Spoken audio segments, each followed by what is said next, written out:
Hi and welcome. I'm Andy Miochen. You are watching A News. Let's have a look at the headlines. Explosions heard close to two Iranian port cities as the US says it plans to resume its naval blockade in the Strait of Hormuz. Ukraine set to receive 16 French fighter jets as Western allies step up military support for Kyiv. And Azerbaijan and Slovakia pledge to deepen bilateral ties.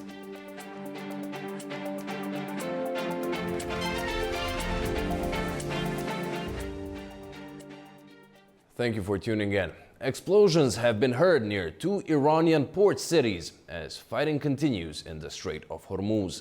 Blasts were reported in Bandar Abbas and Bushehr as the standoff between the US and Iran in the key waterway continues. US Central Command says it plans to resume its naval blockade of Iranian ports later on Tuesday. Iran has rejected US plans to oversee the Strait of Hormuz, saying Washington has no role in managing the strategic waterway.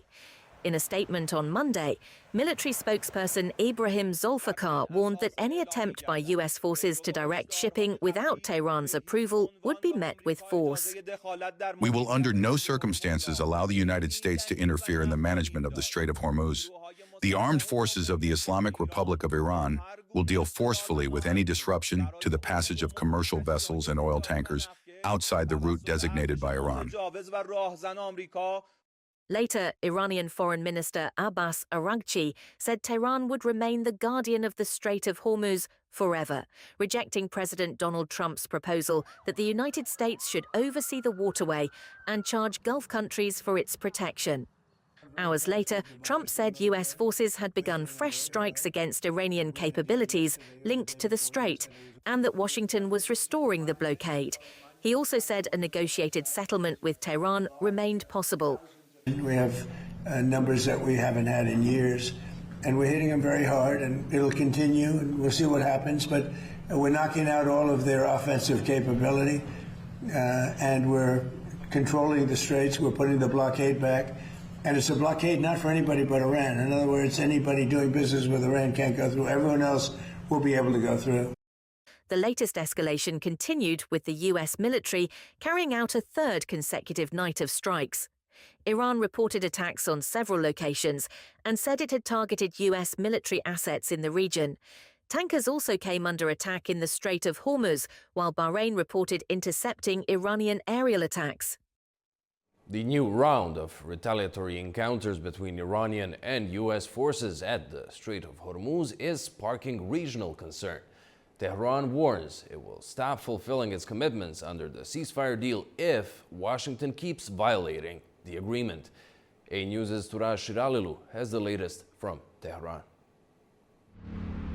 Iran's Islamic Revolutionary Guard Corps, IRGC, said on Tuesday that its Navy force hit U.S. military barracks, a satellite communication center, and a Patriot missile battery in Bahrain, as well as an airbase in Jordan, and also targeted two super tankers trying to transit the Strait of Hormuz under U.S. escort. In the wake of the latest trading of tit-for-tat fire for the fourth consecutive day, the Revolutionary Guards promised that retaliation operations against U.S. bases and interests in the region will continue, defying the U.S. military campaign on Iran. Foreign Minister Abbas Araghchi, in a post on X, reiterated that Iran has been and will remain forever the guardian of the Strait of Hormuz, linking the Persian Gulf and the Sea of Oman. Araghchi said, whoever provides secure and safe passage of commercial vessels through the Strait of Hormuz should be also compensated for this service. He derided U.S. President Donald Trump's statement on charging 20% fees at the strategic waterway. Iran's top diplomat added, 20% is of course too much.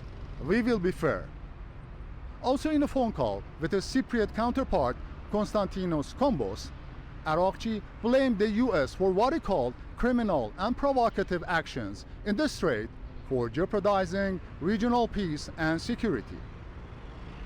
And in New York, Iran's ambassador and permanent representative to the United Nations wrote a letter to the UN Secretary General and the President of the Security Council, citing instances of violation of ceasefire memorandum of understanding signed in June.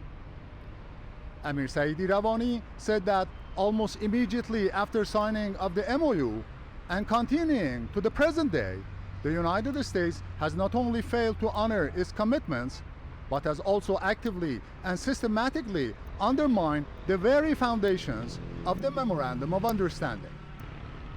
Back to Tehran, Foreign Ministry spokesman Ismail Baghai warned on Monday that Iran will stop fulfilling its commitments under the ceasefire deal if the US keeps violating its obligations, including on Iran's controlling of the Strait of Hormuz. Turash Hiralilu from Tehran for A News. Turning now to the conflict in Europe, Ukraine is set to receive 16 French fighter jets as Western allies step up military support for Kyiv. The announcement came after a meeting of the Coalition of the Willing in Paris, where France also agreed to help Ukraine produce French-designed missiles and radar systems. Ross Cullen reports. Well, the meeting of the Coalition of the Willing that took place here in Paris on Monday focused around three key areas. To start with, peace negotiations, trying to increase the pressure on the Russian president to come to the diplomatic table, ensuring there can be no discussions about Ukraine without Ukraine. Anything that impacts European defence interests and security interests must have Europeans present, and that Russian assets will remain immobilised until Moscow agrees to a peace deal. The second part was about ensuring there can be an increase in the pressure on Moscow, but also an increase in the deliveries of air defence systems to Ukraine and other missile capabilities, and not just those deliveries directly, but also developing the possibility for Kyiv to have the ability to license the manufacturing of European defence systems inside Ukraine, so to ramp up domestic production. The third part was about security guarantees and ensuring that they are very important for Europe, ensuring that they can be respected and implemented as soon as a peace deal, a ceasefire, is agreed. Now, we do know that Donald Trump at the G7 summit in Evian last month also suggested licensing for the US Patriot air defense system as a way of trying to support internal production inside Ukraine. And there was also another summit that took place on Monday before the Coalition of the Willing gathering. That was a so-called anti-ballistic missile coalition of several key European partners trying to increase the anti-ballistic missile capabilities inside Ukraine, but also in the wider defence community. The European Council President Antonio Costa saying that ballistic missiles represent a new threat to European security. The next meeting of the Coalition of the Willing of allies of Ukraine is scheduled to take place at a ministerial level in September. Ross Cullen, A News, Paris. Well, many of the coalition leaders stayed put in Paris, along with Ukraine's Volodymyr Zelensky, for the Bastille Day military parade. Joining us now to take a closer look at the decisions made and messages sent out of the French capital is Andriy Dobriansky, policy expert at the Center for U.S.-Ukrainian Relations, coming to us from New York. Andriy, welcome. Thank you so much for joining us. Now, let's start with these images coming out of Paris today. The Bastille Day parade had Ukrainian troops marching for the first time, with Ukrainian pilots in training flying overhead in French-made jets. How symbolic is that? Well, it's not just symbolic, but let's just underscore the fact that a new cluster was just unlocked for EU accession, and that includes external affairs, that includes defense integration as well. So it's not just the symbolism of seeing them marching alongside. We also know that there are actual, very real, tangible steps that are being made with the European countries and the European Council working together to finally get Ukraine onto that path that Putin has been trying to block since 2014. Well, on those tangible results, we've seen the leaders of Ukraine and its European allies launch the Freya anti-ballistic missile program, looking to develop an affordable mass-produced system. The goal is to develop it in 12 months. Would you say that's a realistic timeline? Well, we actually saw more recently in the last year and a half that the United States developed a cheaper version of an intermediate range interceptor missile made with what they call on the shelf parts, things that don't have to be specifically made. And we're increasingly seeing this as defense innovation, specifically in response to what Russia, Iran has been doing successfully, which are cheaper drones overwhelming very expensive defense systems.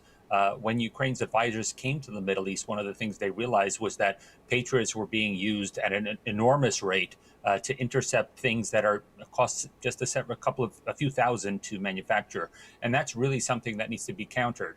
Last year, there were literally zero effective counters to the Iranian Shaheds or the Russian variant of that.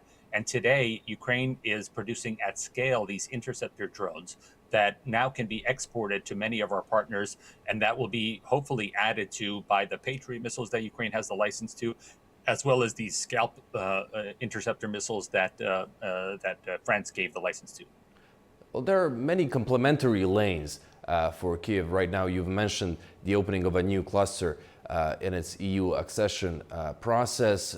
When it comes to the coalition, we've also seen two new European countries join in, Moldova and North Macedonia. The French and the Brits have announced joint military exercises for that multinational force meant to deploy following a ceasefire. How would you say that coalition's plans are shaping up now, more than 15 meetings later? I think we're well on our way. If you listen specifically to the United States Supreme Allied commanders talking about the fact that not only are the European countries taking care of their territory and the seas both to the south and to the north of them, while America has pulled most of its assets to off the coast of Iran, but we now have active military exercises training for a potential incursion into the Baltics, into any number of European countries, and the plans and the exercises that they're doing alongside Ukrainians that are giving their advice on how to counter the Russians, is trying to do that without any American support other than the American command and control. So if the Americans think that they're well on their way, then we certainly know that the Europeans should be feeling more and more confident on that. Well, when it comes to the Russians, the Kremlin said they would be closely watching the meeting of what they call a coalition of warmongers. Now, that also comes as the Europeans are agreeing more and more sanctions on Moscow. How do you expect Russia to respond? Right now, Russia is responding in not a strategic and coordinated effort. They are doing what they have always relied on, which is brute force, additional ballistic attacks just in the last 24 hours against Ukraine. Although notably, I would point out that Ukraine has been able to intercept the ballistic attacks that happened in the last 24 hours. But beyond that, it'll be a constant barrage of attacking the countries that it can attack directly, like Ukraine. And as far as the NATO allies, they will continue cyber operations, hybrid operations, specifically trying to get towards 2027. The E3 has been mentioned in news reports lately, namely the United Kingdom, France, and Germany. And Russia's goal is to try to destabilize that alliance that has been supporting Ukraine, of those three countries, the three most powerful economies in Europe. And we already know that Keir Starmer has announced his resignation. We will have a new prime minister in the fall, and then probably an election to have a national referendum on that prime minister.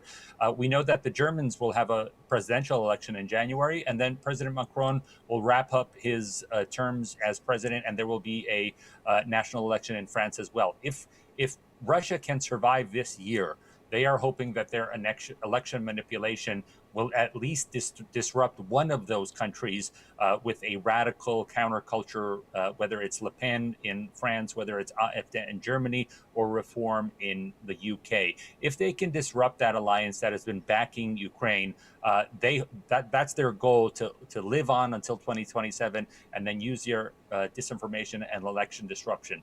We will see if they can get there, and that's one of the reasons you hear from Americans, the EU, as well as Ukraine, that we want to wrap this war this year. Well, the U.S. administration is seemingly also signaling more support for Kyiv as of late, most recently at the NATO summit in Ankara. After that, we've heard news of a political agreement on licensing of Patriot production in Ukraine.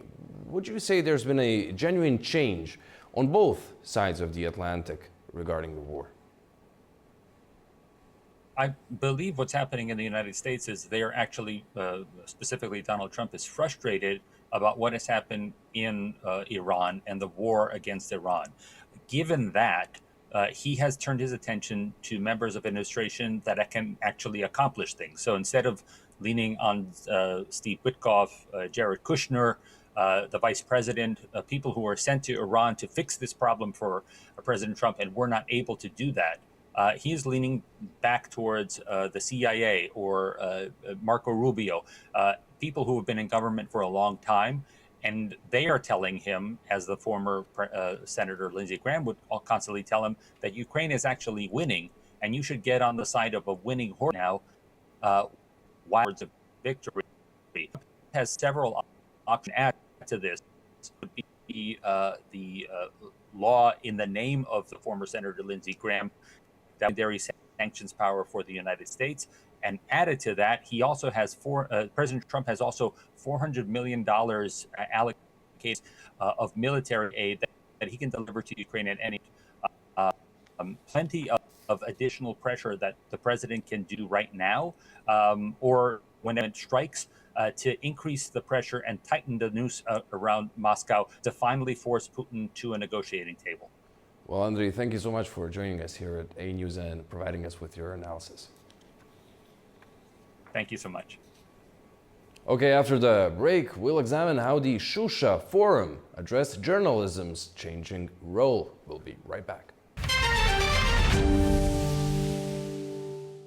Welcome back. You're watching A News. Global media professionals have wrapped up 2 days of discussions in Shusha, focused on the changing role of journalism.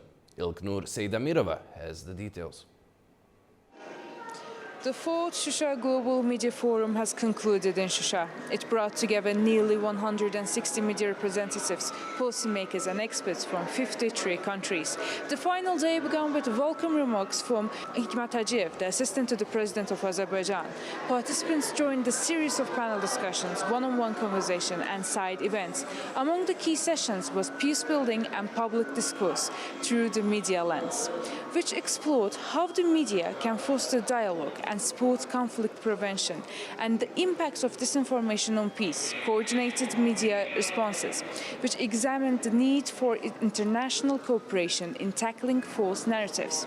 Another panel, the role of media diplomacy and media literacy in rebuilding trust, focused on strengthening public resilience to disinformation and enhancing cross-border cooperation between media organizations. Side events also addressed artificial intelligence, visual storytelling, and the future of digital journalism. The discussions followed the opening day's program on Monday, which featured a question and answer session with President Ilham Aliyev, as well as meetings on information security and the D8 media platform, an Azerbaijan initiative which helps developing member nations. Held under the theme, the mission of media in promoting peace, restoring truth and rebuilding trust, the two-day forum concluded after bringing together international voices to exchange ideas on strengthening cooperation, promoting responsible journalism, and addressing the challenges facing the global media landscape. İlknur Seydamirova with Elbrus Musayev reporting for A News from Shusha, Azerbaijan. Still in Shusha, where Azerbaijan's president Ilham Aliyev has set out Baku's case for greater global influence, linking it to military strength, strategic partnerships, energy security, and control over its own foreign policy. Azerbaijan is positioning itself as a middle power defined by an independent foreign policy and growing regional responsibility. Speaking at the Shusha Global Media Forum, President Ilham Aliyev outlined the operational criteria behind this geopolitical shift. To my mind, this terminology means the recognition of the country's potential, its ability to defend its national interests, regardless what big powers think or do, ability to resist with all your potential when someone wants to hurt you, definitely defense capability, and not only a defense capability which is demonstrated on the military parades, but on the battlefield. Baku's relations with European institutions remain split. While the president criticized targeted containment campaigns within the European Parliament and the Council of Europe, he noted a recent diplomatic reset with the European Commission. With the new Commission, our relations started to improve, especially after we've seen that there is a big mutual demand for reset, and we supported that. With respect to Parliamentary Assembly of Council of Europe, unfortunately, we see absolutely different picture. It was just punishment for us for what we've done in order to restore our sovereignty. However, the president pointed to past diplomatic failures, exposing a corrupt anti-Azerbaijan influence network operating within the previous European leadership. With European Commission, though we had not an easy times during the previous Commission, especially due to the destructive role of the former head of European diplomacy, Mr. Borrell, who actually almost ruined relations between European Commission and Azerbaijan. And now it's obvious why, because he was strongly engaged by some corrupt figures, including former judge of International Court, Mr. Ocampo, who in his comments publicly acknowledged that Mr. Borrell was on his payroll. And the money for Mr. Ocampo was coming from a Russian-Armenian oligarch, who is now under house arrest in Armenia. Addressing transatlantic ties, President Aliyev pointed to a major upgrade in cooperation with Washington. The bilateral relationship with the Trump administration has now been elevated to a formal strategic partnership. Relations between Trump's administration and Azerbaijan are excellent. And we're very glad that really these relations elevated to a level of strategic partnership.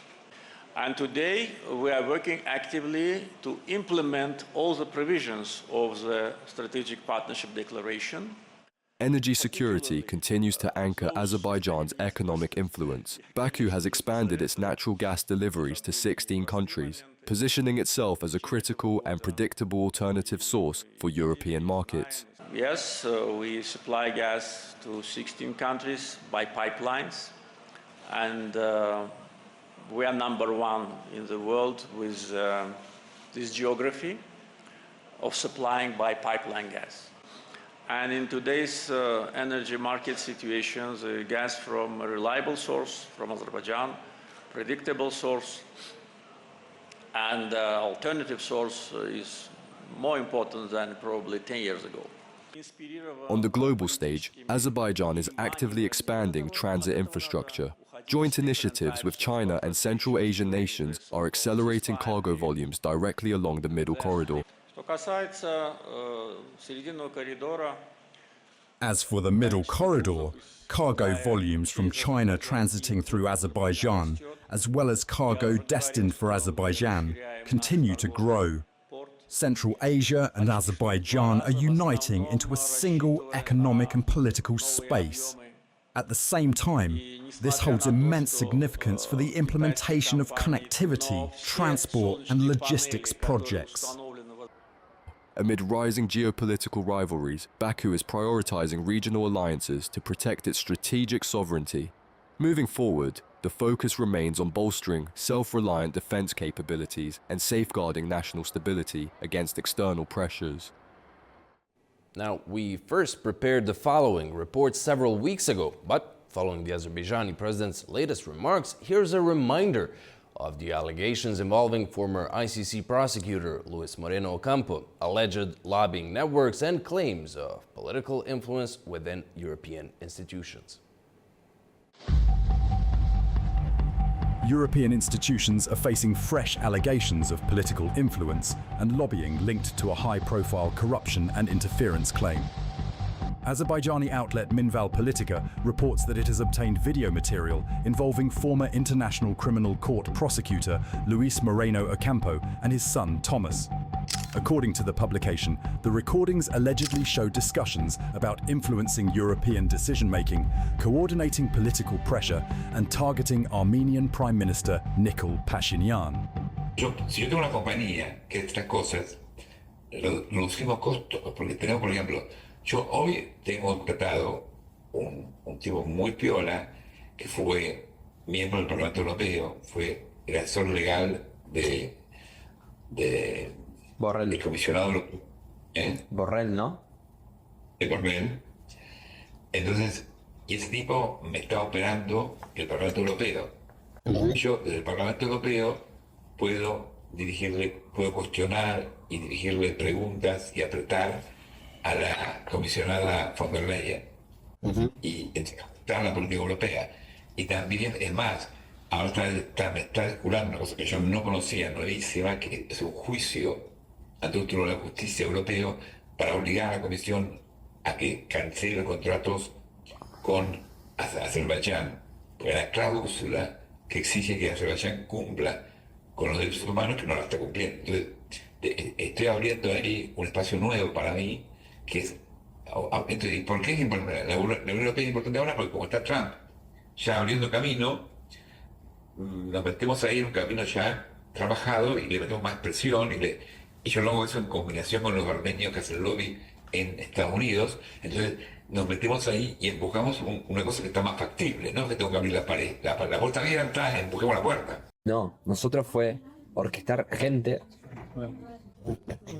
hacerles saber, miren, esto está pasando, como hacerles entender qué era lo que pasaba. Al día de hoy, por ejemplo, hoy hubo una reunión, con activistas, con empresarios, con gente que está trabajando el caso, toda la situación que involucra a los armenios, ¿no? A los armenios de... Y una que es una joven que dirige la campaña de redes sociales, porque en Armenia hay un quilombo bárbaro ahora. Hay un quilombo de que peleas internas por elecciones. No, hay que...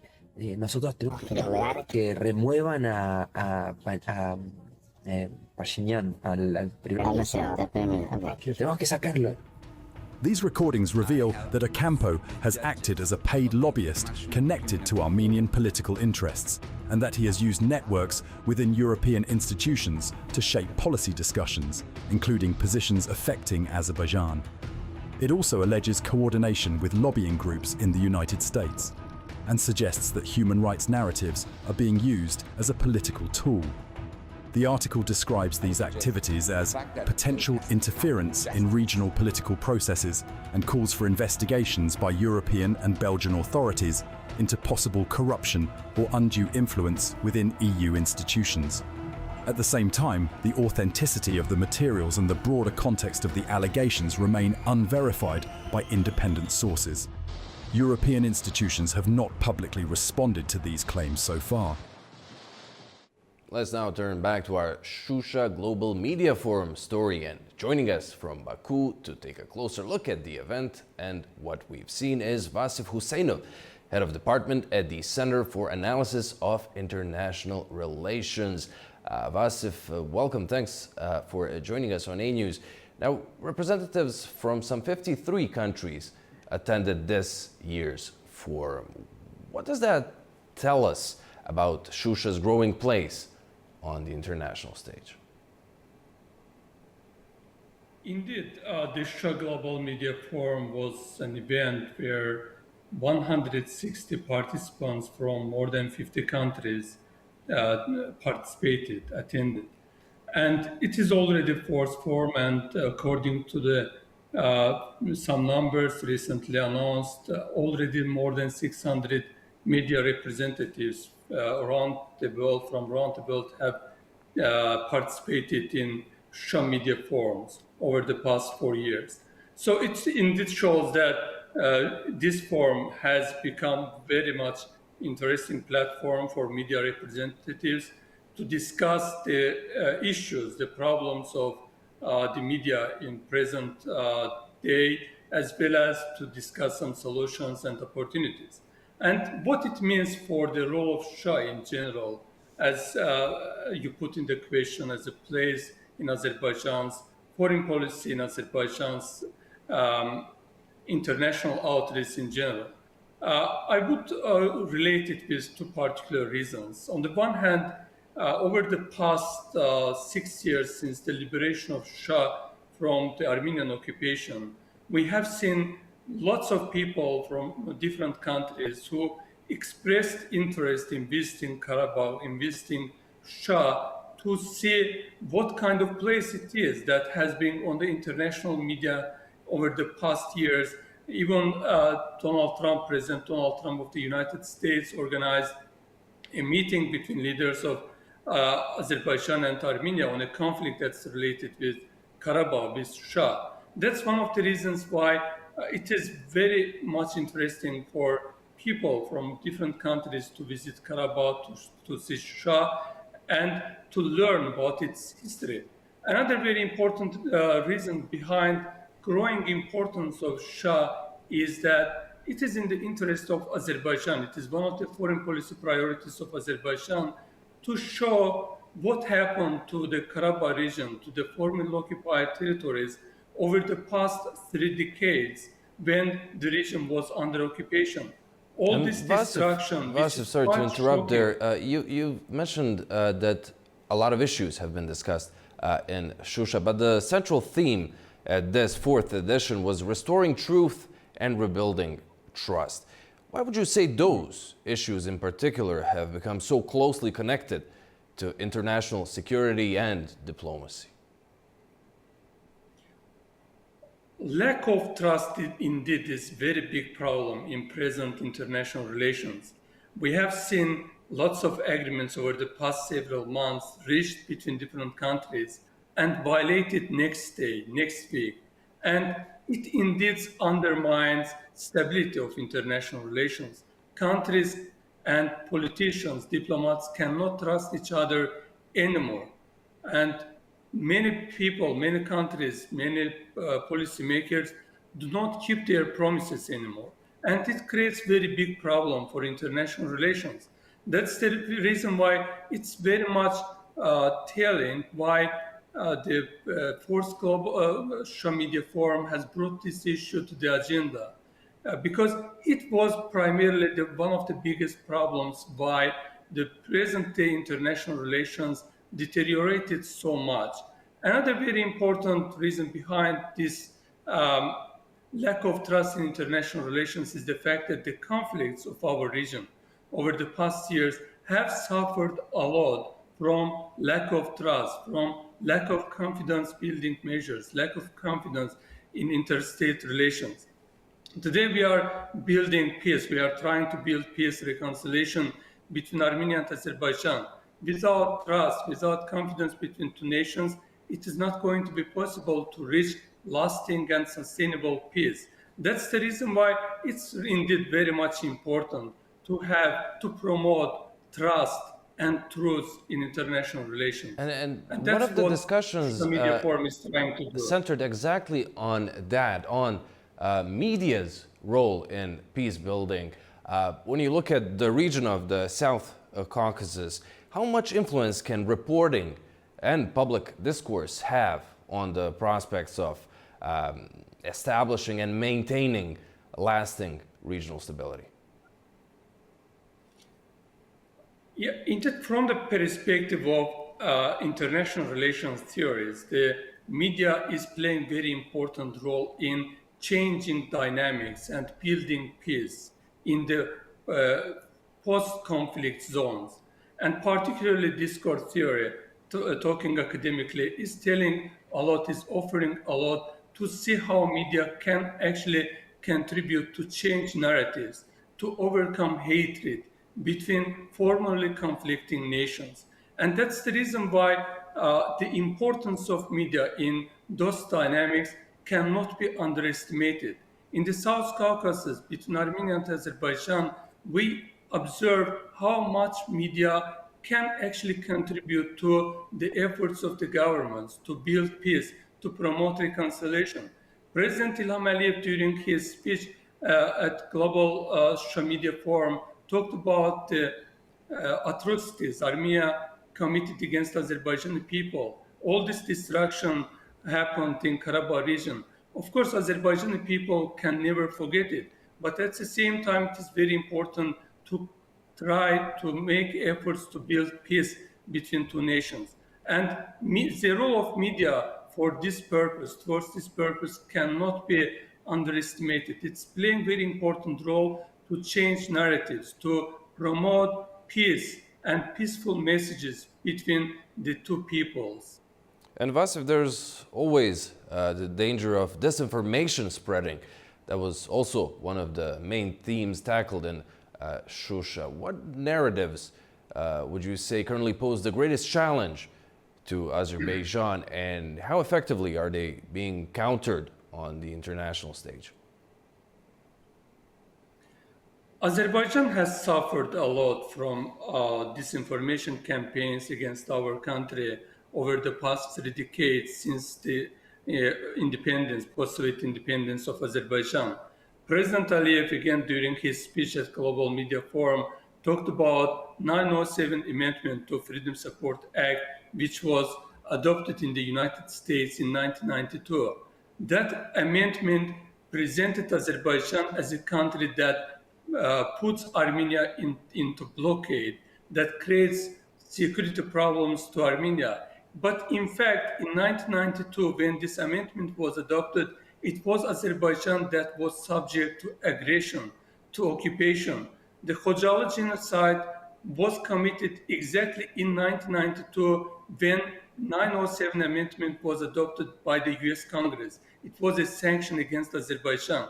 So over the past 3 decades since that time, we have seen a lot this sort of disinformation campaigns that have misled the international community and that somehow suppressed the voice of Azerbaijani people. Today we are living in different realities. Today Azerbaijan has overcome this challenge of occupation. We have restored Azerbaijan's territorial integrity. But we observe different types of disinformation. President Aliyev talked about those resolutions adopted at the European Parliament. Certain resolutions over the past several years. It is indeed shocking that European Parliament, those people in the European Parliament who observe the realities on the ground in the South Caucasus, but nevertheless they adopt anti-Azerbaijani resolutions which completely ignore all this occupation period in the South Caucasus by Armenia, committed all this ethnic cleansing, destruction of settlements, and nevertheless, European Parliament adopts resolutions that try to penalize Azerbaijan for liberation of its occupied territories. So disinformation is indeed a big challenge for us. Azerbaijani government, Azerbaijani media representatives, we as analysts, we are trying to combat it. We are trying to promote the truth. That battle will certainly go on. Vasif, thank you so much. Unfortunately, we're out of time. Thank you for joining us and offering your insight. Thank you. We're staying in Karabakh. Azerbaijan and Slovakia are moving to deepen cooperation after talks in Shusha focused on energy, investment, defense, and reconstruction. An official welcome in Shusha, followed by one-on-one and expanded format talks. President of Azerbaijan, Ilham Aliyev, and President of Slovakia, Peter Pellegrini, used their meeting to underline a relationship they say has developed into a strong and increasingly practical partnership. Presidents Ilham Aliyev and Peter Pellegrini are now making their statements to the press here in Shusha. And this is following the one-on-one and expanded format talks, of course. They are going to outline the outcomes of their discussions on energy, trade, investment and transport, as well as Slovakia's possible involvement in reconstruction projects in Azerbaijan-liberated territories. One of its clearest examples is in Agdam, where a Slovak company is implementing the Smart Village project in Bashgarvand, The program also takes the two leaders to the site, where a new school will be named after prominent Slovak statesman General Milan Rastislav Štefanik. And I do appreciate very much, Mr. President, that today, later on, together we will drive to the newly built village, and I'd like to thank you for the great honor that the school that is going to serve all the children attending in the municipality will be able to carry the name, proud name of our important historic personality, General Milan Rastislav Štefanik. Energy security was another central theme shaped by Slovakia's search for alternative supplies. I'd like to thank you, Mr. President, and the country of Azerbaijan for your efforts and rapid reaction when the energy crisis started. You were prepared to provide to Slovakia some of your natural gas stock, delivering the gas to Slovakia, by which you helped us out tremendously due to the shortage of gas supply through Ukraine.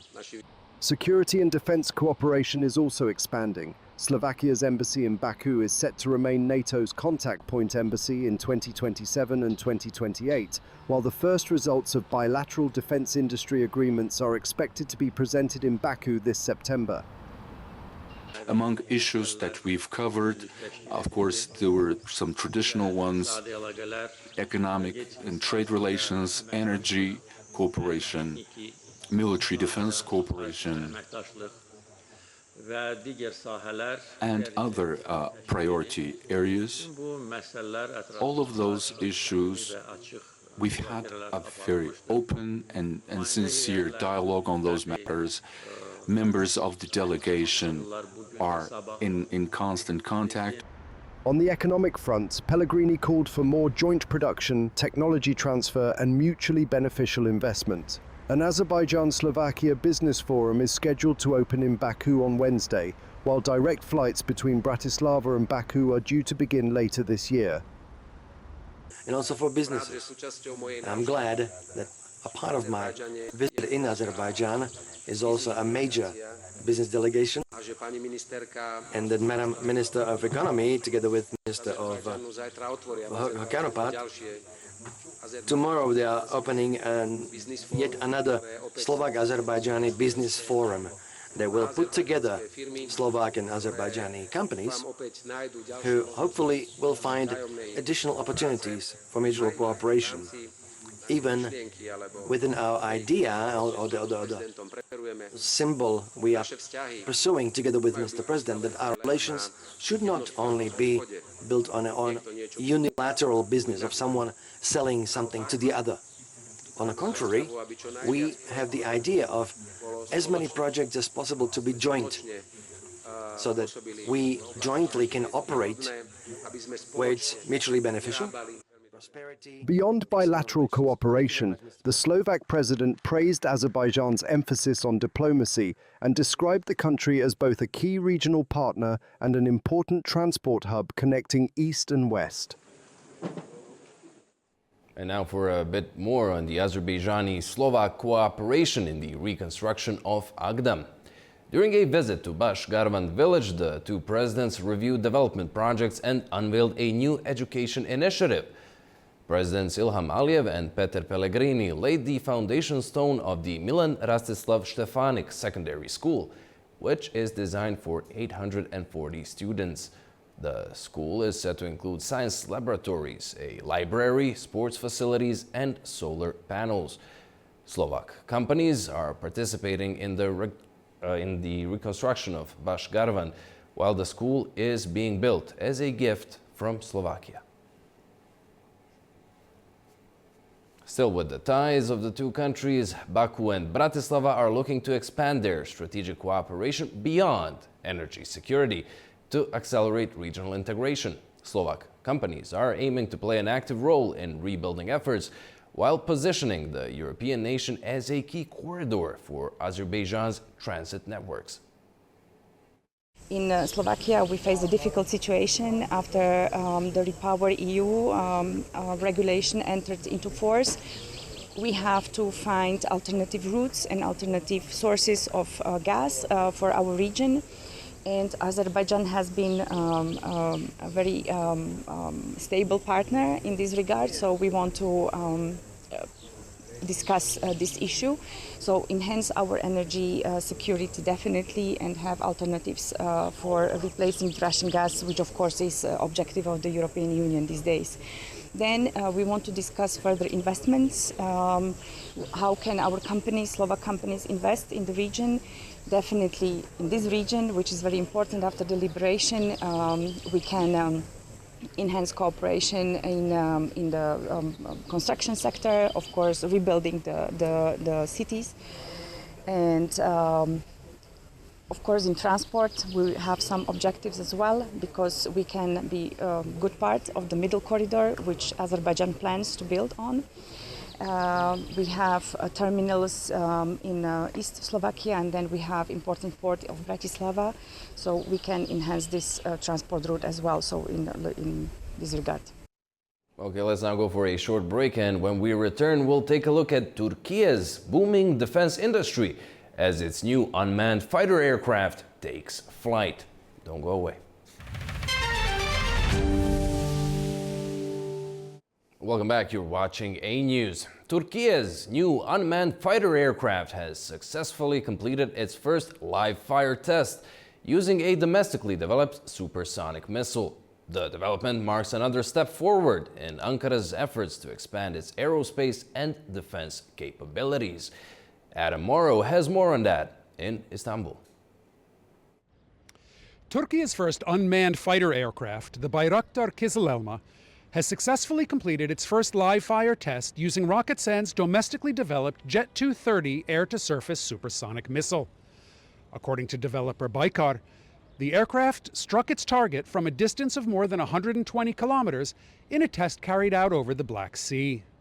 The successful firing marks a new milestone in the aircraft's development, as engineers continue to integrate new weapons and combat capabilities. The latest trial follows a series of successful weapons integration tests carried out over the past year. The Kızılelma has previously fired the Gökdoğan air-to-air missile, as well as several domestically developed precision-guided munitions, steadily expanding its operational capabilities. The aircraft has achieved a number of other world firsts. Late last year, 2 Kızılelma prototypes completed the world's first autonomous close formation flight by unmanned fighter aircraft utilizing swarm autonomy technology. In another milestone, it became the first unmanned fighter jet to destroy an aerial target with a beyond visual range missile. The program forms part of Turkey's broader drive to build an independent defense industry and reduce reliance on foreign military technology. In recent years, Baykar has emerged as one of the world's leading drone manufacturers. Last year alone, it recorded $2.2 billion in exports, with foreign sales accounting for 90% of its revenue. Baykar has signed export agreements with dozens of countries, underscoring Turkey's burgeoning role as a global supplier of advanced unmanned defense systems. This is Adam Morrow for A News in Istanbul, Turkey.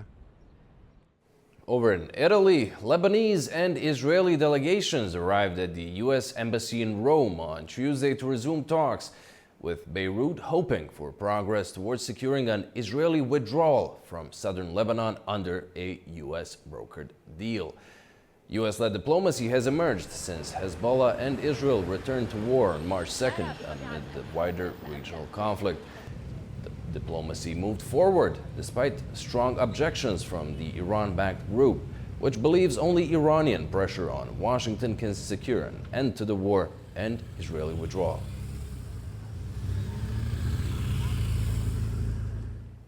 Afghanistan and Iran are looking to strengthen consular cooperation and improve services along their shared border. During talks in Kabul, officials from both countries discussed ways to better support citizens traveling between Afghanistan and Iran. Tamim Bahis has the details. Kabul and Tehran seek closer coordination on the movement and treatment of citizens traveling between the two countries. According to Afghanistan's foreign ministry, the two officials discussed bilateral relations, consular services and border cooperation.